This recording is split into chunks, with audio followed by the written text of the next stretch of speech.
Faster, faster, faster! Sandy, ano na? Dumiretso na kayo ng monitoring group. Ano na, Sandy? May mga watchers na ho tayo sa lahat ng polling center. Tapos, ito, set up na natin ang monitoring room.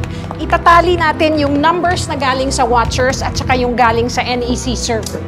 Sandy, siguraduhin mo na ready tayo sa lahat ng posibleng mangyari, ha? Ma'am, don't look so worried. Panalo na ba tayo? Magpapaparty na ba ako, Sandy? Wala ka sa hulog! Ano ba? Ano na bang balita dun sa nangyari dun sa press con sa ospital? Ha? Maayos ba yung mga balita tungkol sa atin? Naawa ba yung mga tao? Yun na nga ho yung naging problema dahil sa iskandalong ginawa ni Ma'am Olivia dun sa ospital. Parang nakasama pa sa inyo yung press con. Eh di ba dapat alam mo na yung gagawin pag gano'n ang sitwasyon? Dapat sinapalan mo na sila ng pera. Usapan natin, good publicity lang. Sandy, what the hell are you trying to say? Huh? Are you trying to say na matatalo kami? Baka dahil sa'yo. Do your job, right, Sandy?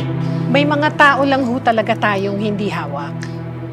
Pero the good news is, kahit sa Quiapo, na baluarte ni Tanggol, may mga nabili tayong boto doon. Para makalapit tayo sa numbers niya. Makalapit? Makalapit? Really? Is that the good news we're all expecting to hear from you, Sandy? I want a landslide victory, Sandy. Mas magaling ako sa kalaban natin, di ba? I want the results to reflect that! Make it happen! Sandy, hindi tayo pwedeng matalo.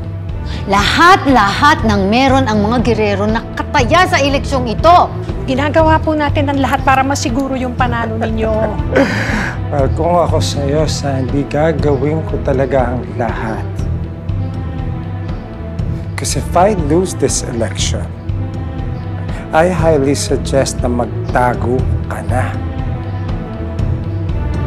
Alam mo kung paano magalit ang mga gerero. And I refuse to lose to Tanggol.